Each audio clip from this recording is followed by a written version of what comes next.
하지만 와링가가 무엇보다도 좋아했던 것은 창녀들이 남자들을 두고 서로 싸우거나 술 취한 사람들이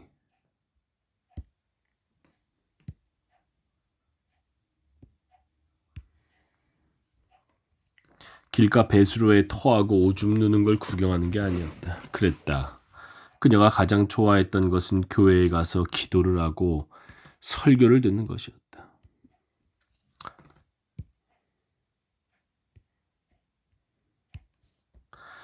일요일마다 이모는 그녀를 홀리 로저리 교회의 아침 미사에 데리고 가곤 했다.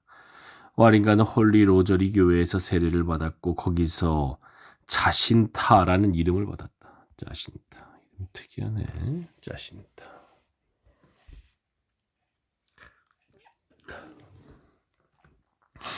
와링가가 안 보려고 무진장 애를 쓰면서도 자꾸 시선이 향하는 걸 막기 힘들었던 것이 있었는데 그건 바로 홀리 로저리 교회의 벽과 창문에 붙어있는 그림들이었다.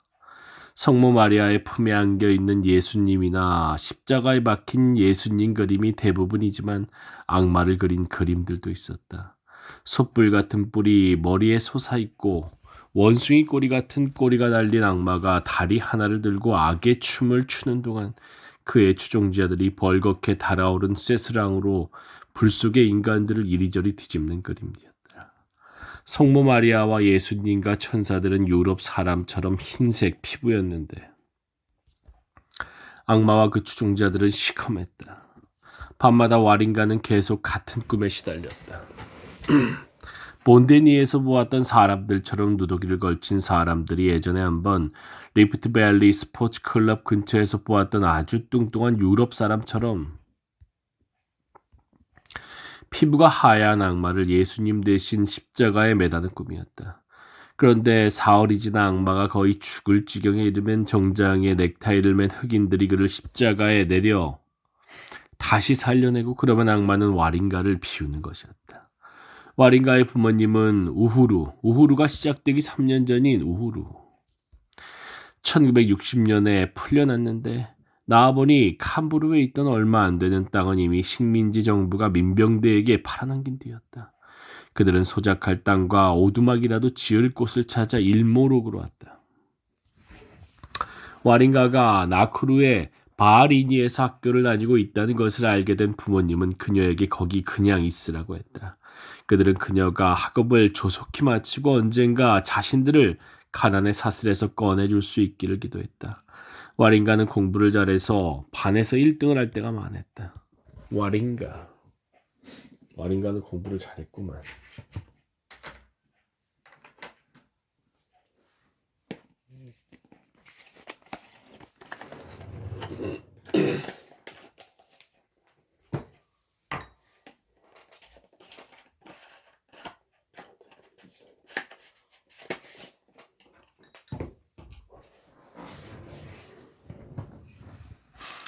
사실 사촌들에게 종종 수학을 가르쳐준 것도 와링가였다. 사촌들 학년이 더 높았음에도 말이다. CPE 결과가 발표되었을 때 와링가는 상위에 속해 있었다. 그녀는 와링가가 여자였구나. 그녀는 나크루데이 세컨더리 스쿨에 들어갈 수 있었다. 그때 와링가의 삶에서 가장 행복한 때였다. 파란 치마에 하얀 블라우스, 하얀 스타킹에 검은 신발을 교복으로 차려입은 자신의 모습을 보았을 땐 너무나 기쁜 나머지 눈물이 나올 정도였다. 폼1과 폼2 시절도 마찬가지였다. 순전히 배움에서 얻는 즐거움과 우등생으로 학교를 마치고 싶다는 욕심 말고는 다른 생각이나 걱정거리가 없었으니까 한 손에 책과 펜을 들고 지프로 지붕을 이은 오두막을 지나 라디즈 로까지 마구 달려가곤 했다. 시립병원을 지나 오른쪽으로 틀어서는 왼쪽으로 본데니, 오른편으로는 시내로 가는 교차로를 지나 로널드 은갈라로 들어섰다. 그쪽으로 가면 홀리 로저리 교회 근처 아프리카 수녀들의 거주지를 거쳐갈 수 있었다. 거기서 오딘가로를 건너면 나크루데이에 도착하는 것이었다. 저녁에 집에 갈 때는 오딘가로를 쭉 따라 아프라 스타디움을 지난 뒤 메넨가이 하이스쿨에서 옆길로 빠져 언덕으로 올라가 병원과 도축장을 지나쳐 58구역으로 갔다. 하지만 때로 시내의 심부름이라도 갈라치면 법정과 시립 사무실을 거쳐 시내로 가곤 했다. 하지만 와링가는 중간에 쓸데없이 미적거리는 일이 절대 없었다. 당시 그녀가 다녔던 곳은 학교와 집 단 2곳뿐이었다. 아침에 학교로 가거나 저녁에 집으로 돌아올 때 그 길들을 따라 걸으며 종종 와링가는 자신이 니크루의 배움의 여왕이라는 기분이 들곤 했다. 배움의 여왕. 피어나는 젊음에 뜨거운 피와 순수한 마음을 비롯해 스스로의 어린 육체를 안고 즐기며 달콤한 꿈에 빠져 살았던 것이다. 하지만 무엇보다 가장 커다란 꿈은 학교를 좋은 성적으로 마치고 대학에 입학하는 것이었다. 그녀의 희망은 전기공학이나 기계공학, 건축공학을 공부하는 것이었다. 눈을 감고 자신의 미래를 그려보다가 기술자라는 단어만 떠오르면 가슴이 마구 쿵쾅거렸다. 오로지 남자들에게만 맡겨둘 뿐 그런 어려운 일에 도전하려는 여자들이 왜 별로 없는지 와링가는 이해할 수가 없었다. 단단히 결심을 하고 자신이 할 수 있다는 사실에 믿음을 가지면 여자라고 못할 일은 하나도 없지 않은가. 다른 여학생들에게 그런 얘기를 하면 그들은 어떻게 그런 무모한 생각을 하느냐 비웃을 뿐이었다. 하지만 그들도 와링가라면 공학과정을 성공적으로 마칠 수 있으리라 확신했다. 나크루데이에서 수학으로 그녀를 앞서는 사람은 남자건 여자건 하나도 없었으니까 수학을 잘했구만. 그녀의 수학 실력은 거의 전설적이어서 아프라 하나, 세인트 조지프, 세인트 사비에르, 크레이터, 레이크, 나크루 세컨더리 같은 근방의 학교뿐만 아니라 더 멀리 나크루 하이 같은 학교에서도 그녀의 이름만 대면 모두가 알았다. 수학이 전설적인 수학자였구만. 수학 공부벌레였구만. 밤낮으로 공부하고 일요일마다 교회에 가고 시회의에서 경작을 허가한 메넨가이 크레이터 근처 바리와 킬리마니의 밭에서 일하는 이모를 돕는 것. 그것이 월요일부터 일요일까지 와링가가 늘 하는 일이었다.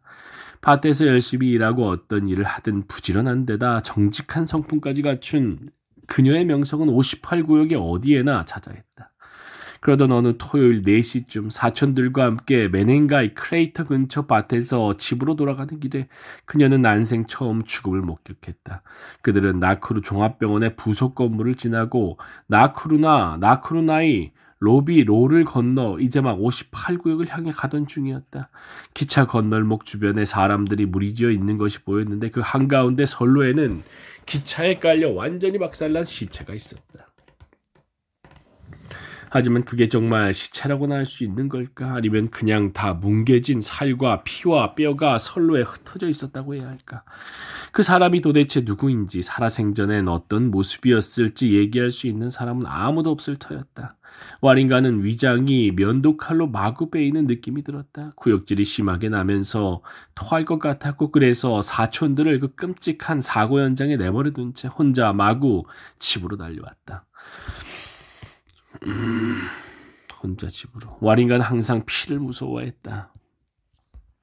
누가 죽었다든가 장례식을 치른다든가 하는 얘기만 들으면 삶의 역설과 씨름하며 며칠 밤을 새우곤 했다. 하지만 한 사람의 영체가 기차에 의해 완전히 박살난 광경을 목격한 것, 그래서 마치 그 사람이 아예 이 세상에 존재한 적도 없는 듯한 상황은 그녀로서 상상조차 못했던 것이었고 그 끔찍한 광경으로 인해 와링가는 그날 이후 건널목을 이용할 수가 없었다. 그렇게 와링가는 나크루에서 자랐다. 올곧게 자신의 암과 경험의 빛에 비추어 항상 도덕적으로 선한 길만을 찾으면서 정말 그랬지. 와링가 정말 그랬잖아. 짜신타 그래 정말 그랬다. 그녀가 폼3 고등학교 2학년 폼3에 이르렀을 때까지는 말이다. 그때쯤 그녀의 가슴이 성숙해졌다. 윤기가 흐르는 검은색 머리는 길게 자랐다. 뺨은 발그레한 것이 잘 익은 제철 과일처럼 먹음직스러웠다. 와링가로 하여금 농부들이 다니는 길에서 벗어나 넥타이를 메고 다니는 소시민 계층의 길에 발을 들여놓게 만든 사람은 바로 그녀가 엉클이라고 불렀던 이모의 남편이었다.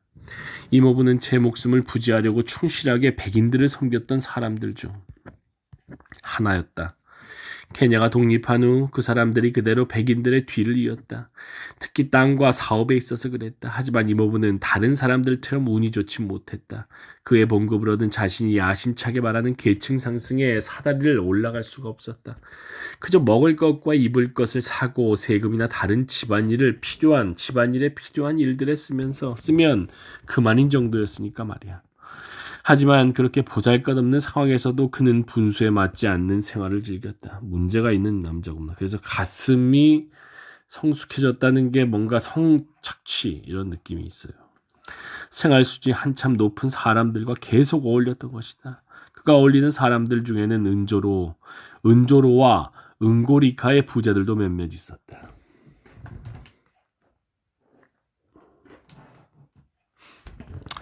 그의 부자 친구들은 술을 마셔도 스테그스 헤드 호텔의 스포츠맨스 코너나 리프트밸리 스포츠 클럽처럼 전에는 유럽 사람들만 드나들 수 있었던 클럽과 호텔에서 마셨다. 이모부는 부자들이랑 같이 다니면 자기도 부자가 될 수 있고 부지런하게 찾아다니면 결국엔 한몫 잡을 수 있으며 부자들은 방귀를 뀌어도 절대 고약한 냄새가 나지 않는다고 믿는 사람이었다. 그래서 그는 그들이 이래라 저래라 한다든지 악수를 할 때 손끝만 슬쩍 대고 말아도 그리고 식민주의 이전 봉건 시대에 반짓긴 군주들이 하인들 대하듯 이리저리 심부름을 원해도 개의치 않았다. 어쩌면 그렇게 부자들의 방귀 냄새를 맡고 다니는 것도 개의치 않았기 때문에 얼마간의 콩가루가 그에게 떨어진 때가 온 건지도 모른다. 은고리카의 한 부자가 할부 구입 방식으로 페이지 2에 키바시아 에스테이트 바로 옆에 집을 하나 얻어주었고 은행 지점장도 소개해서 그가 처음에 내야 할 보증금을 대출해 주었다. 은고리카의 그 부자는 또한 삼부고 스킴 근처에 있는 작은 땅떼기도 주었다. 받는 게 있으면 주는 것도 있는 법. 세상사가 그렇지 않은가.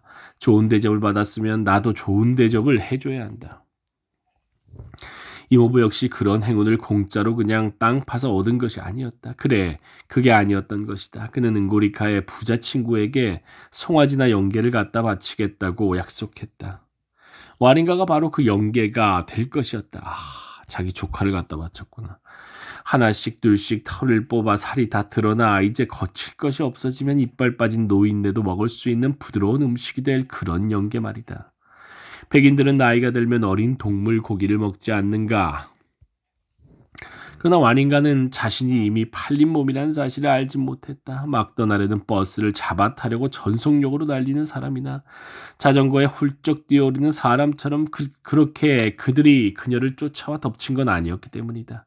그들은 뜨거운 음식을 먹을 때처럼 가장자리부터 시작했다. 처음엔 조심스럽게 뜨거운 음식을 먹을 때처럼 가장자리부터 표현이 좋아. 야금야금 먹다가 결국엔 후루룩 삼켜버리는 시기였다. 처음에 이모부는 와린가에게 학교가 끝나면 의회 사무실에 들러서 이런저런 것들을 챙겨 집으로 가져가 달라고 부탁했다. 그런데 사무실에 가서 이모부와 몇 마디 말을 주고받기만 하면 어느샌가 은고리카의 돈 많은 노인네가 나타나는 것을 와린가는 알아차렸다. 나중에 돈 많은 노인네는 58구역까지 그들을 태워다 주거나 와린가를 데리고 시립 도축장까지 드라이브를 하기도 했다. 어느 날 학교 친구가 와린가를 파티에 초대했다. 거기에 가니 이모부가 있었다. 와린가, 바티의 파티. 은고리카에 돈 많은 노인네도 있었다. 그날 밤 돈 많은 노인네는 와린가를 메르세데스 벤츠에 태워 집에 데려다 주었다. 와린가는 돈 많은 노인네와 점차로 가까워지게 되었다. 그는 지칠 줄 모르고 끈질기게 그녀를 쫓아다녔다. 저녁 때마다 학교를 나서면 오딘가 로의 홀리 로저리 교회 근처에 어김없이 메르세데스 벤츠가 서 있는 걸 볼 수 있었다. 돈 많은 노인네는 집까지 태워다 주겠다고 하고 도축장 근처의 시립 진료소 쪽으로 가기 전에 우선 나쿠르의 거리들을 차로 이리저리 구경시켜 주거나 메넨가이 크레이터나 나쿠르 호수나 경마장으로 드라이브를 가곤 했다.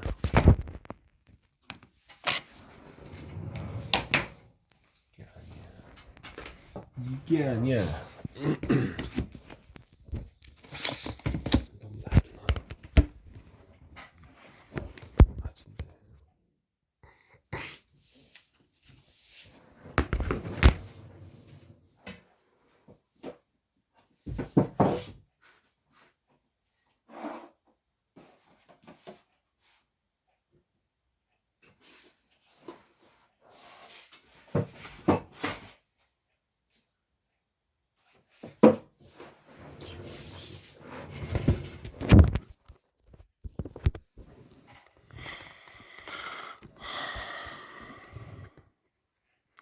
도축장 근처의 시립 진료소 쪽으로 가기 전에 우선 나크루의 거리들을 차로 이리저리 구경시켜주거나 메넨가이 크레이터나 나크루 호수나 경마장으로 드라이브를 하곤 했다.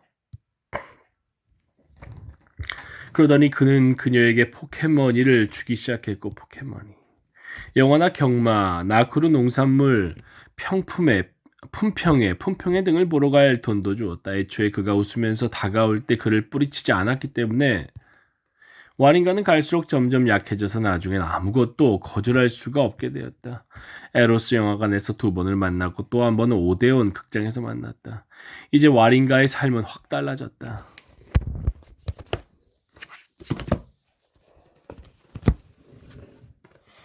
예전엔 있는 줄도 몰랐던 나쿠루라는 곳으로 가는 문이 활짝 열린 느낌이었다. 갑자기 세상이 환하게 밝아졌다. 휘황찬란한 빛이 환하게 밝히는 넓고 아름다운 길이 보였다. 향수 내음을 풍기며 말할 수 없이 부드러운 말투로 그녀에게 속삭이는 사랑의 말을 들었다. 사랑스러운 와린가, 달콤한 별미와 과즙이 풍부한 잘 익은 과일, 그리고 가슴이 뛰고 몸이 따뜻해지게 만들어줄 다른 많은 놀라운 것들이 케냐 어디에든 널려 있는데 넌 어떻게 그렇게 바보같이 책만 파고 있을 수가 있니? 와린가에게 날개가 생겼다.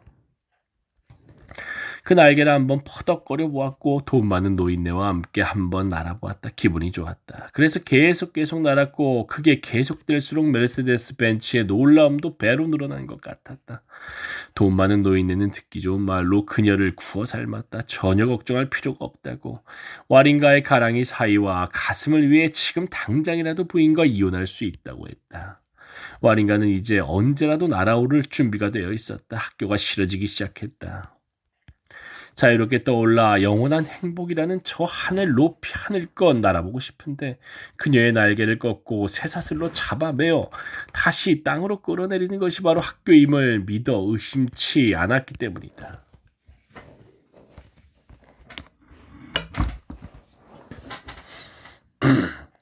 열심히 배워서 대학에 들어가 공학으로 학위를 따고 싶다는 그녀의 꿈은 햇살에 쓰러지는 아침 이슬처럼 흔적도 없이 사라졌다.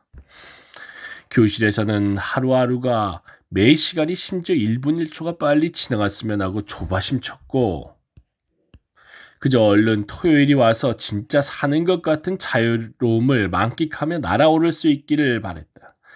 그녀는 또한 거짓말하는데도 선수가 되었다. 부모님을 만나러 일모로구에 가는 것처럼 이모를 속인 것이 한두 번이 아니었다. 그때마다 나쿠루 버스 정류장에서 돈 많은 노인네가 와린가를 태우고 나이바샤로 가는 포장 고속도로를 쌩쌩 달려가곤 했다. 나이바샤에서는 모터보트를 타고 호수를 돌든가 어부들이 일하는 걸 구경하며 호숫가를 따라 걸었다. 그러면서 돈 많은 노인네는 큰 고기를 잡기 위해 어떻게 작은 고기를 미끼로 쓰는지, 그리고 큰 물고기들이 어떻게 작은 물고기를 먹고 사는지에 대해 와린가에게 연설을 하곤 했다.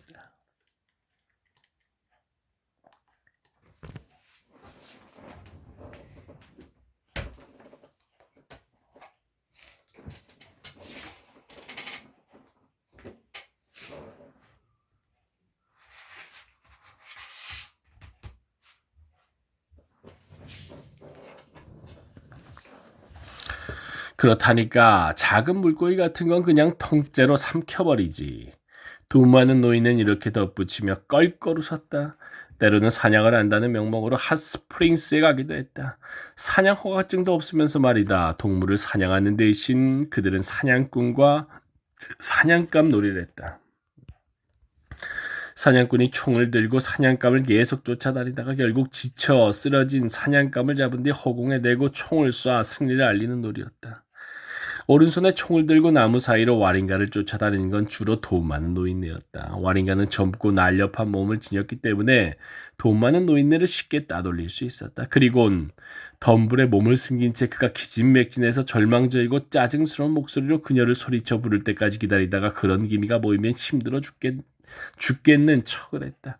그러면 돈 많은 노인네는 그녀를 따라잡은 뒤 허공에 대고 총을 쏘면서 행복감으로 얼굴이 달아오르는 것이었다. 그 다음엔 와린가가 총을 받아들고 나무 사이로 그를 쫓아갔다. 심지어 정말로 피곤할 때라도 일단 손에 총을 들기만 하면 어디서 갑자기 없던 힘이 생겨나는지 와린가로서도 매번 새삼스럽게 놀랄 정도여서 그녀는 손살같이 쫓아가 그를 따라잡고 승리의 총성을 울리곤 했다. 어느 날인가 그녀는 이 놀이가 하나같이 다 지겨워졌다. 이게 정상적인 거지. 그녀는 그를 잡기도 전에 총을 쐈다. 진짜로 무슨 일이 벌어졌던 건지 그녀는 제대로 알수 진짜 총을 쏜 거 아니야?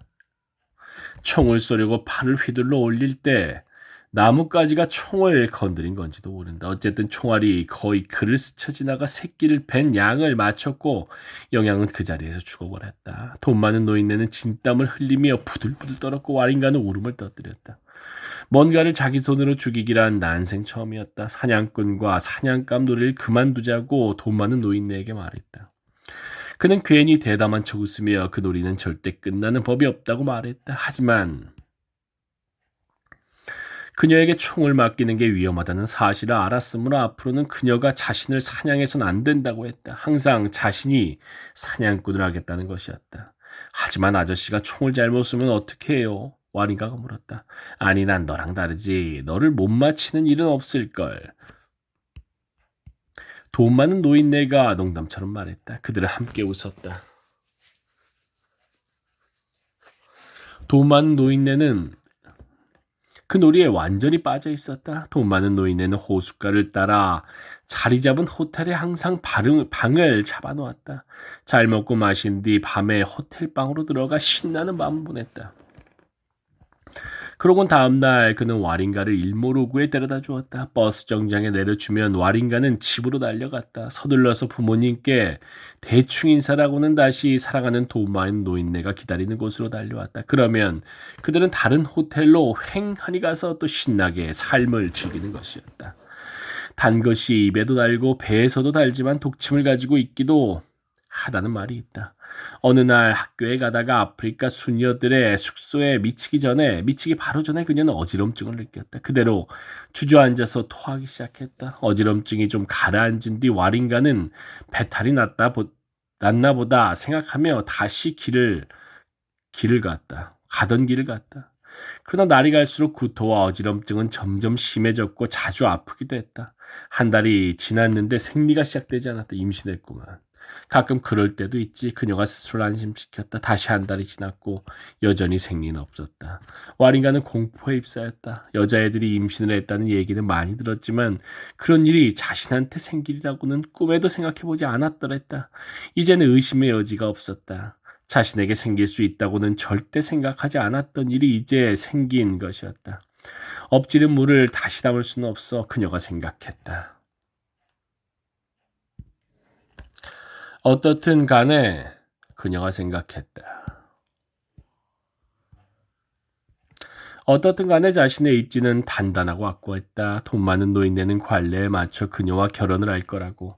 지금 부인과 이혼한 뒤 제대로 된 교회 예법에 따라 새로운 젊은 부인과 결혼식을 올릴 거라고 누누이 말했으니까.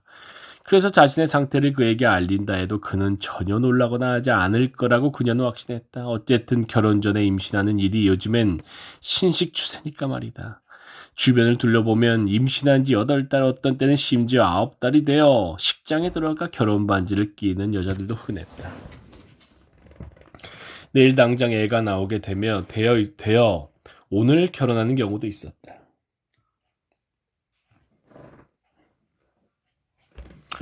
교회에서 결혼식을 올리다가 애를 낳았다는 얘기도 들었다. 또 어떤 경우엔 결혼식을 하러 교회에 가다가 애가 태어나 신부님과 신랑이 오지 않는 신부를 하염없이 기다렸다는 얘기도 있었다. 와린가는 전혀 겁이 나지 않았다. 그러나 우린 예상이 되지. 그 돈 많은 메르세데스 벤츠 늙은이가 버리리라는 걸, 와린가를. 사랑하는 사람을 믿으면 모든 두려움이 사라지는 법이니까. 어느 토요일 저녁 나이바샤의 한 호텔에서 와린가는 그에게 모두 얘기했다. 이게 잘못된 거야. 돈 많은 노인네는 정갈에게 엉덩이를 물리기라도 한 사람처럼 흠칫하더니 곧바로 평정을 되찾았다. 그리고 그날 밤에는 탄식하는 소리나 불평 같은 건 한마디도 입 밖에 내지 않았다. 와린가는 만사가 잘 되었다고 생각했다. 그날 밤 그녀는 학교와 선생님, 시험의 굴레에서 벗어나 쾌락의 물결을 타고 영원히 떠다니는 꿈, 새로운 케냐의 얕은 물에서 노를 저으며 내일의 학교 생각에 가슴이 무거워지는 일 없이 끊임없이 하고 싶은 대로 즐기는 꿈을 꾸었다. 하고 싶은 대로 즐기는 꿈. 돈 많은 노인네가 와린가에게 평생 절대 잊지 못할 훈시를 늘어놓은 것은 다음날 아침이었다. 훈시. 그는 그녀에게 왜 다른 여자들처럼 제대로 관리를 하지 않았느냐고 물었다. 피임약을 먹는다든가 몸에 루프를 넣는다든가 주사를 맞는 일을 도대체 뭐 때문에 안 한 거냐. 그리고 임신했다는 걸 알게 된 그날이 바로 사실을 알리지 않은 이유는 뭐지? 그건 분명 애 아빠가 누군지 확실하지 않아서겠지. 만나는 남자가 나뿐이라면 어떻게 그렇게 금방 임신을 할 수 있다는 거지? 가서 너를 이 지경에 빠뜨린 젊은 녀석을 찾아내 결혼을 해주든지 아니면 숲속이든 어딘 가서 낙태를 시켜달라고 해. 결혼을 해서 노쇠한 내 몸을 어루만져주면 좋겠다는 생각이 들 만큼 별 문제가 없는 단정한 여학생을 만나고 있다고 내내 생각했었는데 말이야. 그런데 대신 금방 넘어오는 카렌디가 걸렸던 거잖아. 아닌가? 와린가는 울어야 할지 악을 써야 할지 항변을 해야 할지 알 수가 없었다. 갑자기 벙어리라도 된 것처럼 혹은 유명한 무당 카밀리에게서 받은 강력한 약을 먹고 영원한 침묵에 빠지는 마법에 걸리기라도 한 것처럼 아무 말 없이 잠자코 앉아 있었다. 그녀 앞에 세상이 순식간에 적대적으로 돌변했다. 지금까지 눈앞에 있는 줄 알았던 휘황찬란한 불빛은 사라지고 없었다. 아름답고 넓은 길이라고 생각했던 길이 호련히 가시덤불 가득한 좁은 길로 변해버렸다. 천국으로 가는 길이라 가는 일이라 여겼던 길이 이제 그녀를 지상의 지옥으로 인도하고 있었다. 그럼 쾌락의 바다는 사실 내내 화염의 바다였던 걸까?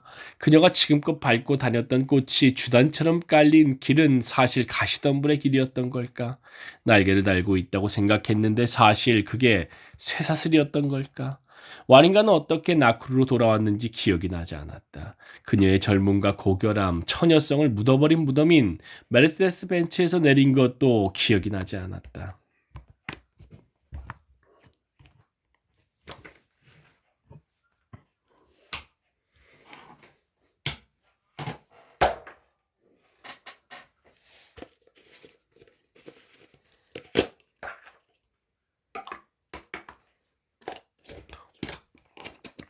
돈 많은 노인네가 시동을 걸고는 바퀴 4개 달린 무덤을 뒤로 돌려 은고리카의 자기 저택으로 돌아가는 모습조차 눈에 들어오지 않았다. 아무것도 제대로 들어오지 않는 시선으로 와린가는 자신의 미래가 사라지는 것을 지켜보았다. 완전히 혼자인 채 마음이라는 발이 자진해서 그녀를 지옥으로 데려간 지금 그 발꿈치며 발바닥이며 발가락은 온통 가시덤불에 찢겨 엉망이었다. 이 감수성에서 금자씨란 영화가 나왔구나. 이거를 이겨내는 금자씨의 태도 정말 멋지지. 하지만 자신이 정말 그 지옥을 원했던 걸까? 아니면 그리로 억지로 떠밀렸던 걸까? 이제 어디로 가야 할지 모른 채 버스 정류장에 서서 나쿠루 기차역 넘어 엘도렛, 아미고바, 케냐타가 그리고 온갖 가게들로 이어진 길 쪽을 망연히 바라보며 와린가가 생각했다. 천천히 버스 정류장을 지나고 나쿠루 마을 장터를 통과해서 은조로 호텔로 들어갔다.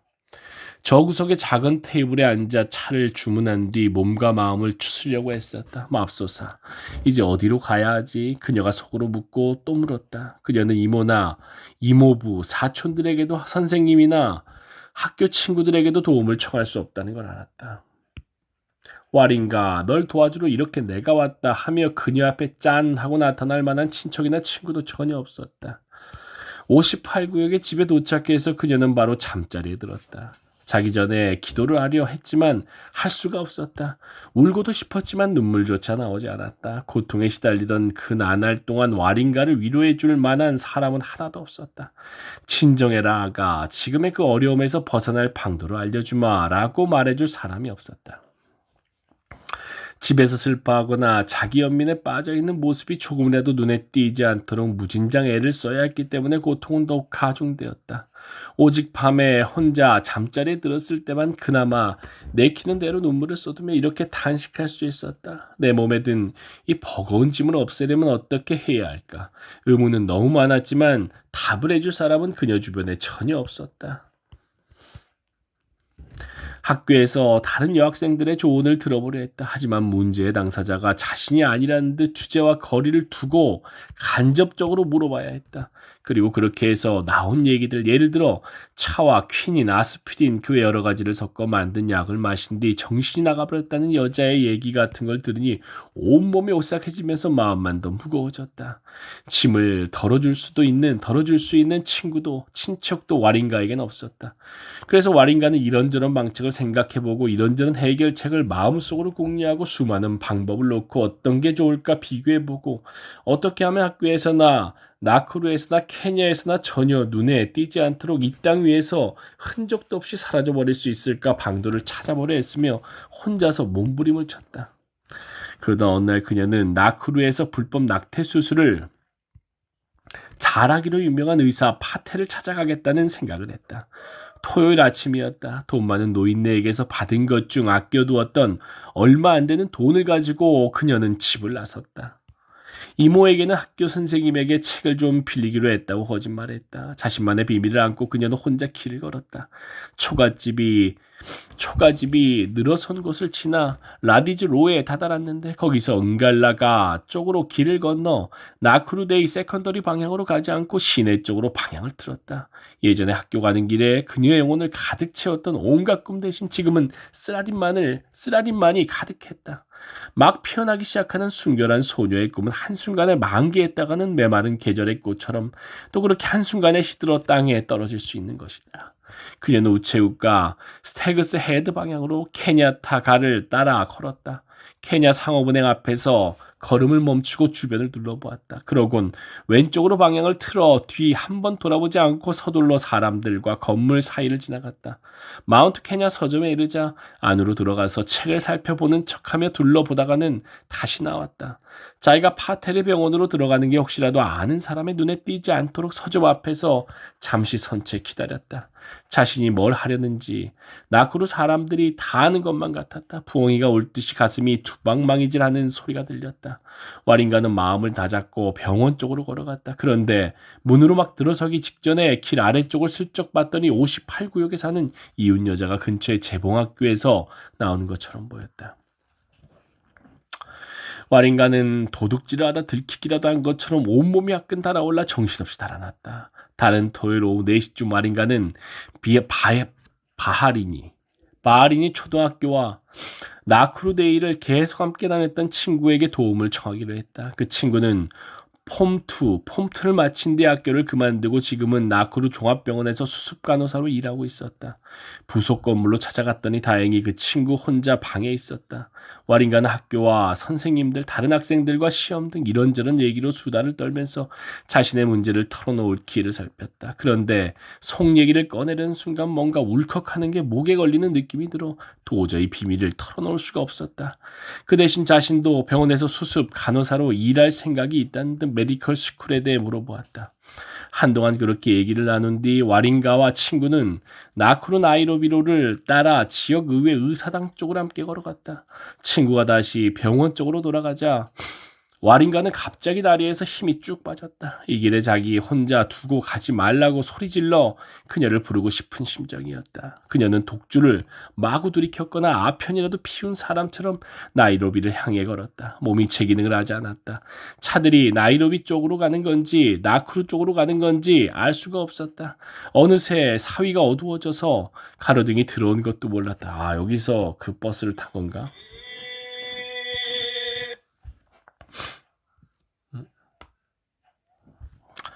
어디로 가는 건지도 모른 채 그냥 계속 걸어갈 뿐이었다. 한 번은 나무를 들이받을 뻔하기도 했다.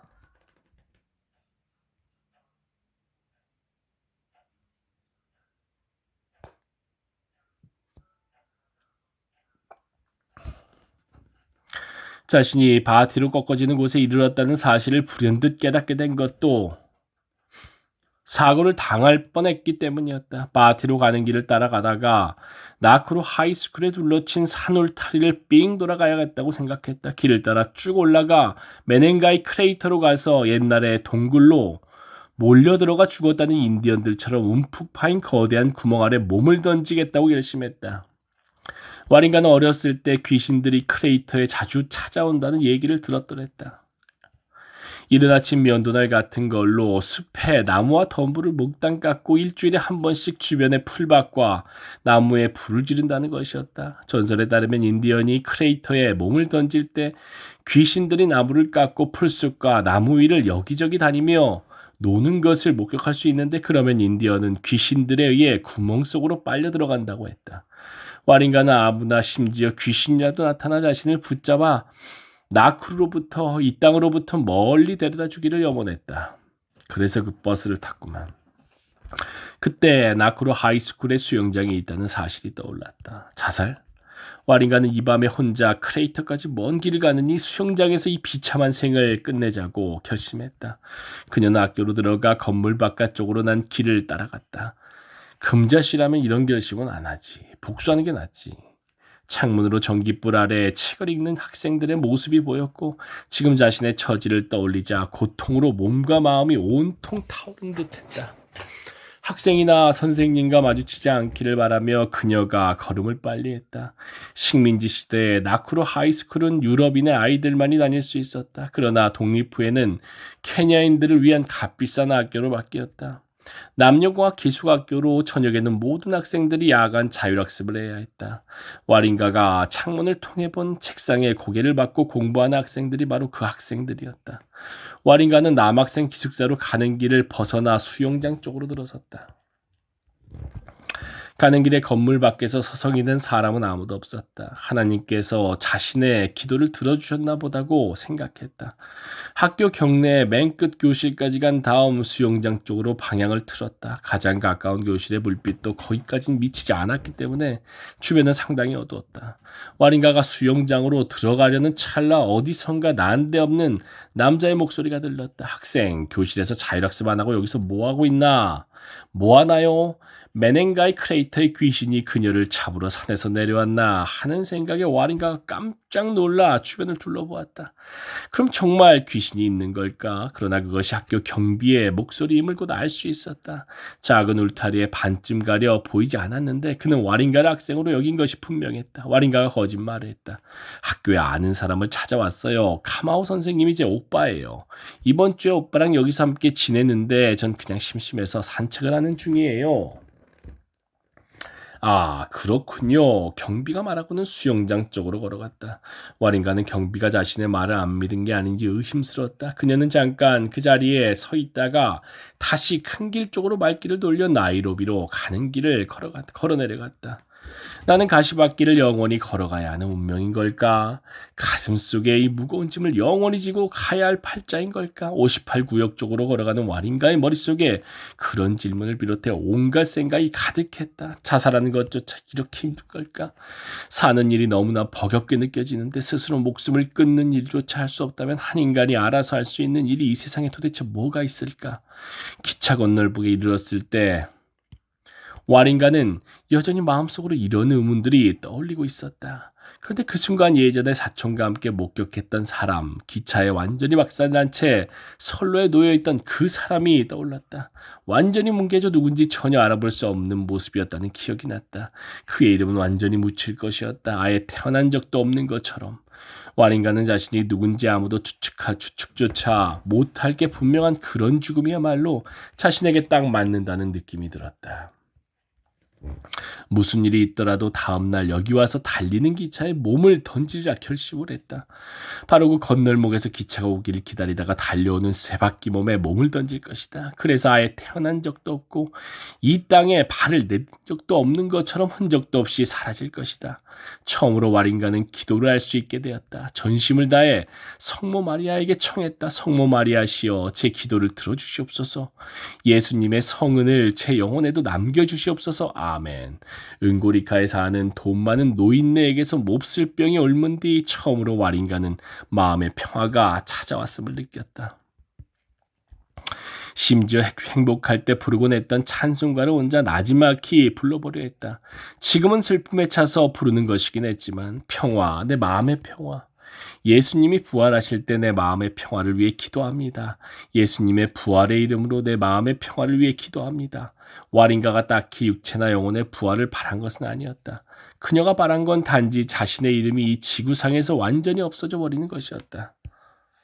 태어나지도 않았던 것처럼 완전히 사라져버리는 일. 그녀가 기도로 원했던 것은 그저 죽음의 천사가 그녀를 찾아와 천국과 지상의 모든 장부에서 자신의 이름을 없애버리는 것뿐이었다. 배고픈 자를 먹이는 당신, 피곤해 지친 자의 짐을 덜어주시는 당신, 목마른 자의 갈증을 식혀주는 당신, 저를 죽음의 강 건너로 데려다 주십시오. 다음 날은 일요일이었다. 이모가 와린가에게 아침 이사를 가겠느냐고 물었다. 와린가는 안 가겠다고 했고 이모는 사촌들과 함께 홀로 로저리 교회로 갔다. 와린가는 혼자 집에 남아 식사 준비를 하겠다고 했다. 하지만 아무것도 만들지 않았다. 그녀는 멀리 여행을 떠날 사람처럼 목욕을 하고 머리를 잘 매만졌다. 10시 반쯤 되어 와린가는 기차 건널목으로 갔다. 주변을 둘러보니 근처에는 아무도 없었다. 근데 몇 분이 지나 나쿠루 하이의 경비가 58 구역 쪽으로 가는 게 보였다. 그들의 눈이 마주쳤다. 경비는 걸음을 멈추고 와린가에게 무슨 얘기를 하려다가 마음을 바꾼 듯 기찻길을 넘어 건너편으로 지나갔다. 와린가는 속으로 비웃듯이 말했다. 내 앞을 또 가로막는 일은 없을걸. 내가 무슨 일을 하든 당신이 이걸 못하게 할 방도는 이제 없을 거라고. 그러자 문득 나이로비를 향해 가는 기차가 저쪽에서 목숨을 드러냈다. 어릴 때 기차가 부르는 노래라고 생각했던 노래를 지금 저 기차가 불러준다는 생각이 들었다. 우간다로 간다. 우간다로 간다. 기차의 노래에 맞춰 그녀의 심장이 뛰었다. 기차는 계속 다가왔다. 증기를 뿜으며 피와 죽음을 뱉어내며 그녀를 대신하여 나쿠르의 모든 사람들에게 작별 인사를 건네며 와린가가 앞으로 나아가 선로 위에 섰다. 눈을 감고 속으로 숫자를 세기 시작했다. 하나, 둘, 셋, 넷, 다섯. 성모 마리아여 제게 자비를 베푸소서. 기차는 여전히 달려오고 있었다. 그 움직임에 선로가 침목 위에서 함께 덜컹거리며 흔들렸다. 엄청난 괴금에 와린가의 몸과 마음이 함께 떨렸다. 기차가 죽음을 몰고 와린가를 향해 달려오면서 천둥치는 소리를 했고 그 소리에 땅도 함께 우르렁거렸다. 8, 9 성모 마리아여 가자 10 이제 나를 데려가. 그때 갑자기 누군가 자신을 선로에서 확 잡아떼더니 옆쪽 땅바닥으로 내동댕이 치는 것이 느껴졌다. 와린가는 정신을 잃었다. 그리고 기차는 그녀를 지나쳐 나이로비로 계속 달려갔는데 나쿠르의 하늘 높이 울리는 기적 소리는 마치 성을 내며 와린가가 어떻게 자신의 무자비한 바퀴에서 벗어났는지를 묻는 듯했다. 기적 소리는 성을 내며 그렇게 열망하던 죽음으로부터 자신을 구해준 것이 누군지 와린가는 알지 못했다. 어떻게 결국 58구역으로 돌아왔는지조차 알 수 없었다. 눈을 떴을 때 와린가는 침대에 누워있었고 이모가 연민 가득한 눈길로 그녀를 바라보며 곁에 앉아 있었던 것이다. 와린가는 이모에게 모든 걸 다 얘기했다. 은고리카에 사는 돈 많은 노인네와의 관계에 대해서 모두. 이모부가 주서했는데 이모가 이모부 편을 들 것 같은데